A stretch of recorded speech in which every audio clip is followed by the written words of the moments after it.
Today will have to be a little short. Sorry about that. Got a late start with some technical details, technical problems. All right, so Kapila is going to explain some practicalities about how to do what he was talking about last time.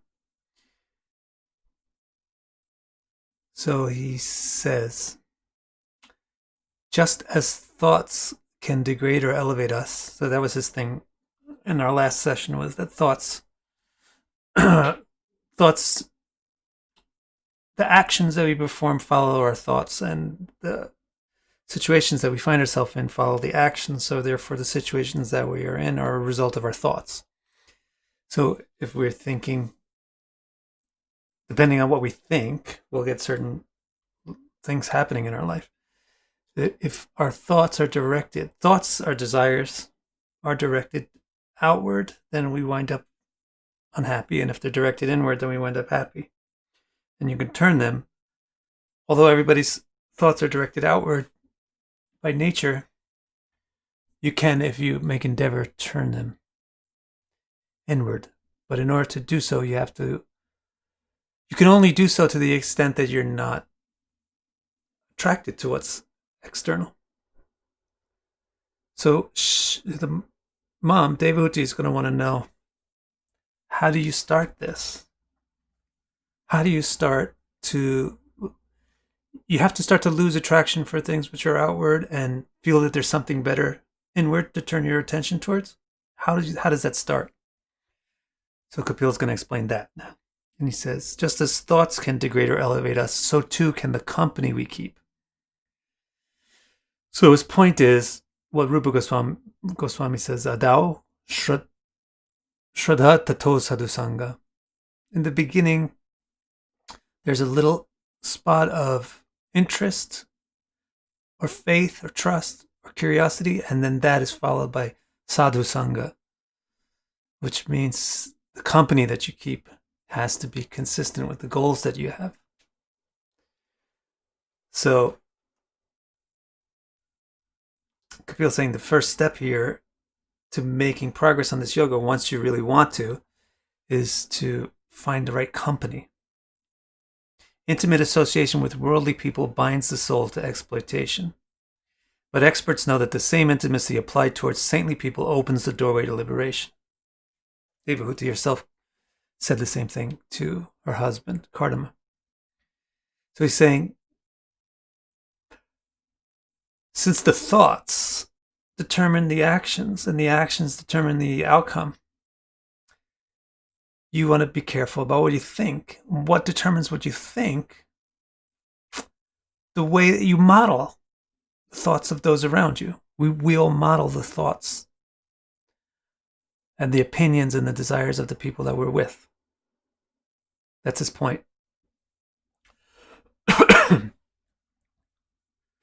So if you find somebody who is inwardly focused, a saintly person, a sadhu, someone who's spiritually centered, then you'll start to model that person's attitudes. You'll start to imbibe, model, absorb their way of seeing things. Not artificially, not by some mystical wavelength or something, but just by practically, when you see somebody and you live with somebody, you spend time with somebody, you start to see things the way they do and do things the way they do. So now Devahuti, so you get that point? That point is, if you want to be a great soccer player, hang out with great soccer players. If you want to be a great makeup artist, hang out with good makeup artists. If you want to be a good makeup artist, soccer players are of no use. If you want to be a good soccer player, makeup artists are of no use. If you want to be a progressive spiritualist that actually gets some result from your spirituality, then you have to hang out somehow or another with people that actually are getting some result from their spirituality. And if you want to be a go-getter who acquires money and everything, then you have to hang out with those kind of people. So now, Devahuti wants to know, okay, how do I recognize? Because I'm kind of oblivious to what's I'm not myself an expert on the subject, so how do I know an expert on the subject? You get this problem all the time. People go on YouTube looking for astrologers. Everybody who says anything sounds like they know what they're talking about because you don't know nothing. You know, you go to a doctor. How can you tell one doctor from the next? You don't know anything about medicine. So this doctor says something sounds right. The other doctor says something sounds right.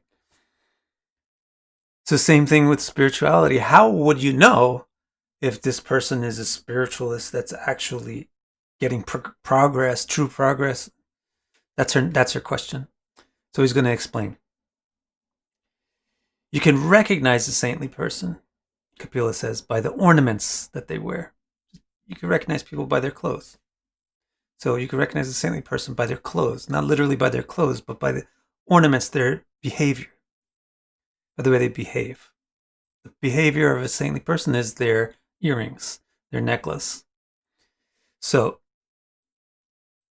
what are the particular kind of jewelries that you'll find on a truly spiritual person? The first thing is tolerance. That means they'll be able to tolerate things that would set a regular person off and make them irritated. The second ornament is compassion. That means they'll care about other people and other living things. And they'll go out of their way not to make other people upset or in pain or anything like that. So, for example, if a person finds out about the concept that you can live without killing animals to eat, but ignores that fact, then they're not very compassionate. But if a person finds out that, I really don't have to kill these animals or have these animals killed for me to eat, so why should I cause pain to some other living entity? That's a compassionate person. That person must have some kind of spiritual depth to them somewhere. They're probably a good person to hang out with. A person that cares how other people feel. A person that offers somebody else to sit down before they do. That's a compassionate person, a person that thinks about other people. That's one of the ornaments of somebody that's truly spiritual. Tolerant, compassionate. The third thing is serenity. Serenity is similar to tolerance, but it's like happiness. It's a type of happiness. They're not just tolerant, but they're actually just kind of happy all the time. Not giggly and giddy, but they're not really upset all the time and irritated. Peaceful. And the fourth quality is honesty. They don't hide things, they're honest. So those are the four qualities. If you find these in a person, then this person is good for you to hang out with. If you don't find them in a person, then the person is not good for you to hang out with. The four qualities are tolerance. They don't get irritated easily. Compassion. They're not selfish. They don't take things at the expense of others. Oh my God, I skipped some. Sorry. Serenity, which means like happiness, and honesty. And I skipped these two, which actually, the two that I skipped actually could be subsumed into compassion. Two subcomponents of compassion are friendship with everybody and enmity with nobody.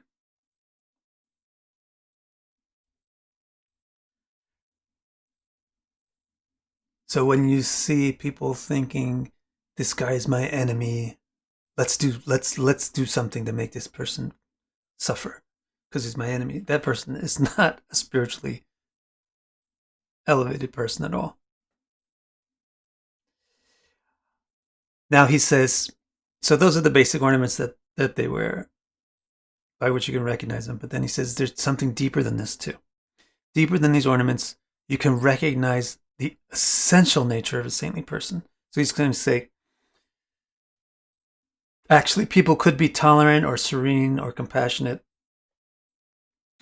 or honest for other reasons. It's not always accurate that a person that's tolerant, compassionate, serene is definitely a spiritualist. So he says there's actually the one underlying principle which is generating these qualities is something that you should really look for. The one underlying principle is that their entire being is firmly determined to become devoted to me. For my sake, they are willing to sacrifice their own deeds, their own friendships, and even their own families. They're willing to sacrifice everything to get better comprehension and relationship with Bhagavan. That's why they're feeling tolerant of all kind of external situations. That's why they're feeling compassionate towards everybody. That's why they're feeling serene. That's why they're feeling honest. Now, hey, Waylon. Now, David Huti wants to know more. All right, so you said that is very important who we hang out with, because that determines our thoughts, and our thoughts determine our actions, etc. So you said that we should look for saintly people to hang out with, and they have these 4 essential qualities: compassion, serenity, honesty, and tolerance. But those 4 qualities are rooted in their focus on Bhagavan. So you want to find a person that's focused on Bhagavan. That's the essential quality. So she wants to know now, how can you tell what a person is focused on? So she asks, how can we tell if someone is firmly determined to become devoted to you? So Kapila explains, it is possible. It's not just hidden in the heart. The things which are in the heart affect behavior. So if you observe behavior, you can see what's in the heart. So Kapila says, you will easily notice. It will be obvious. You'll easily notice that they always take delight in hearing and chanting about me. They like to hear about me. They like to talk to me. That's why I like to hang out with you guys on YouTube. I love it when you guys are like, oh, it's over now. But by the way, unfortunately, today has to be short. You will easily notice that they take delight in hearing and chanting about me, so much so that all the trials of life do not deviate their minds from such discussions. That's the key thing. This is the key thing. All this other stuff with compassion, tolerance, blah, blah, blah, blah, blah, blah, blah. You can imitate it. It can come from other reasons. But the one thing that's really, really a surefire thing is that a person will want to learn about Bhagavan, want to increase their connection to Bhagavan. So they're always going to be eager to talk about Bhagavan, to hear about Bhagavan. And that's why they're tolerant. Nothing else is deviating them from that. People should become attached to saints like... Now, Kapila says, you want to know who a spiritualist really is? It's you. People like you. So he says, people should become attached to saints like you, my dear mother, who are distinctly attached to me and distinctly detached from all else. Even if they can only yearn for such association, that alone will remove the flaw of selfishness and greed. Even if you can't get the company of a person that really enjoys contemplating and discussing Bhagavan, just the desire to get it sets you in the right path.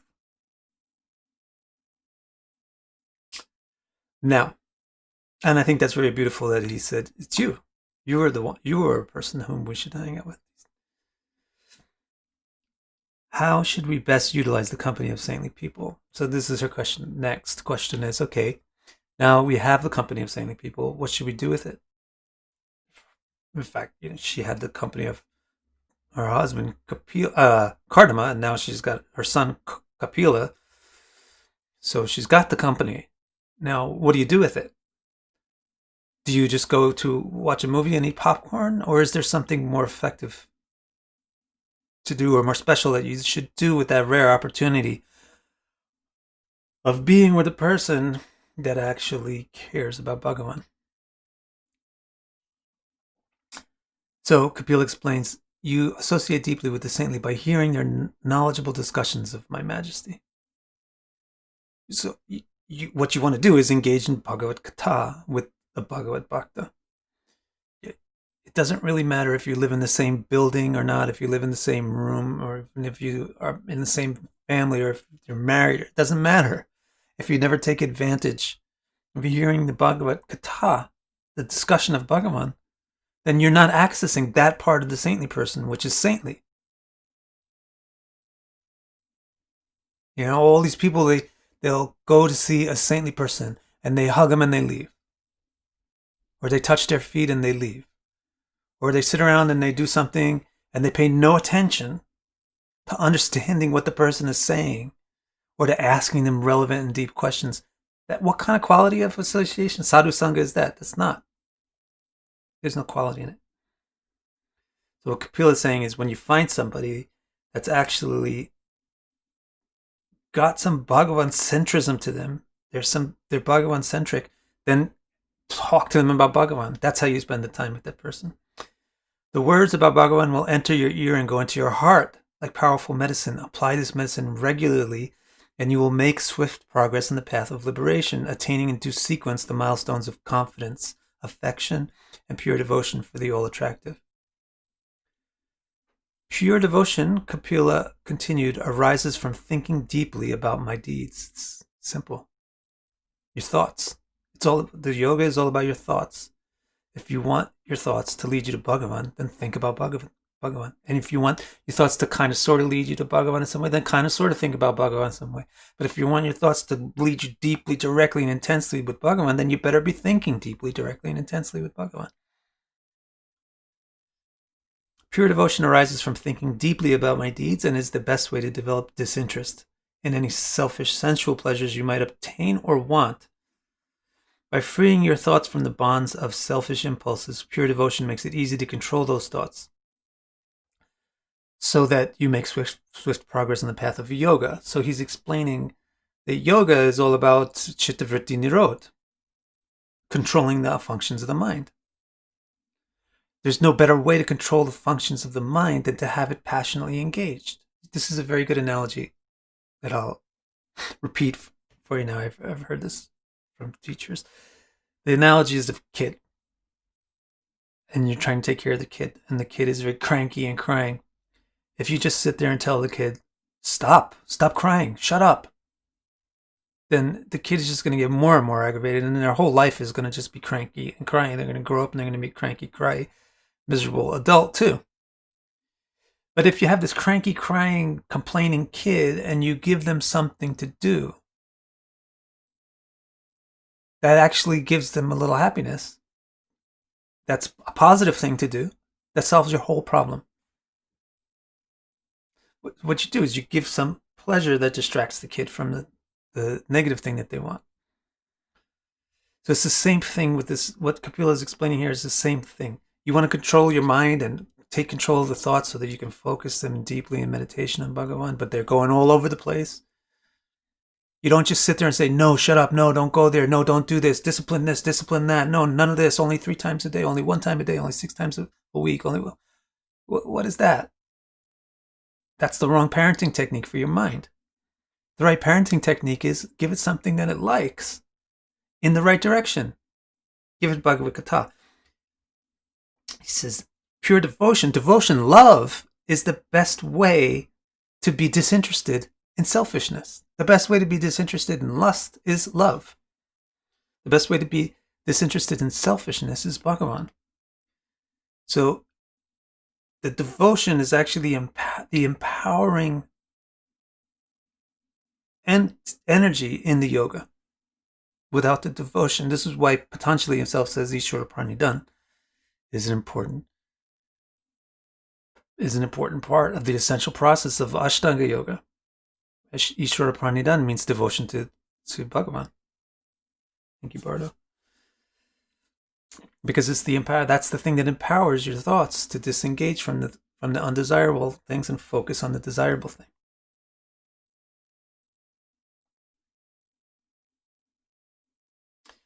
So when your intellect is freed from servitude to the attractions of the external world, you'll finally develop wisdom and a special attachment to the divine that automatically includes unique disinterest in all else. By performing all activities for my sake out of true devotion for me, a person can discover that I am the true root of his own existence. So a lot of interesting things here. Remember, what she asked him is, I always wind up sad and miserable even though I'm pursuing pleasure. How do I get out of this mess? And Kapila said, it's because you're pursuing things which are external or extrinsic or non-essential. And you're not pursuing the internal, intrinsic, essential. The way that you get out of this situation is by knowing about the intrinsic, internal, essential source of pleasure. So you have to come to know the self and you have to come to know the super self. You do that by making your mind quiet and calm and transparent, by not chasing desires around all the time. How do you do that? To focus the desires is very difficult, but it will happen if you develop some interest. The thoughts automatically go to whatever you're interested in. They don't need to be forcefully put anywhere. They automatically go to where the interest is. So what you need to do is associate, hang out with, be with somebody that has a strong interest in Bhagavan. That's how you get the bit of interest in Bhagavan, which starts to pull your thoughts in that direction.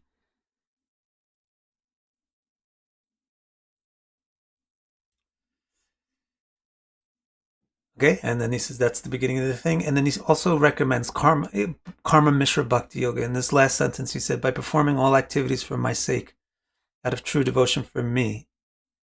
That's Karma Mishra Bhakti Yoga. That means the Bhakti Yoga which is supplemented with Mishra, karma, or activities. The Bhakti Yoga itself is an affair of love. It doesn't involve karmas or responsibilities. But in an early stage of Bhakti Yoga, when it's being practiced and the person is pretty novice, then they should do Karma Mishra Bhakti Yoga, which is to do their responsibilities and so forth, which do external things. In the beginning, your mind only a little bit goes to the internal and still has a lot of interest in the external world. So also organize your external world so that it's related to Bhagavan. That's his point. So your external world, maybe you want to become the greatest typist in the world and type faster than any other typist ever typed. And so your mind is still going to pull towards that, even though you grew up with desire. You want to grow up and be the world's best typist. So even when you try to associate with saintly people, some of your attention goes directly to Bhagavan, but some of your attention stays on your lifelong ambition of being the world's most fantastic typist. So what he's saying is type the Bhagavatam, type a story about me, type something about me, type for me. Then even your external deeds will have the impact of focusing your mind on me. That's all we're going to do today, because I have an appointment in a few minutes. But it's very practical. It's very practical. This is practical. This is not something that you just hear about and think, oh, wow, isn't that interesting? This is something that you can actually do. It's something that you can actually do. What do? You try to find people that discuss Bhagavan with depth and affection. And you try to organize your external world so it has some relevance to Bhagavan. That makes your attention go more towards Bhagavan, pulls your thoughts more towards Bhagavan, and that pulls you out of the externalized way of being and pulls you more into the internalized. Melissa, Ishwar is a synonym for God, but literally it means controller. Kermit, of course. Bardo, is it okay to ask your teacher about sources they learned? Do they have to answer you with only Sure, of course, why not? You should always ask. All right. So I'm going to have to run. So I got a late start from technical problems. But I will see you tomorrow for sure. Tomorrow we're going to look at Bhakti Yoga and how it's done in the most intense, direct way.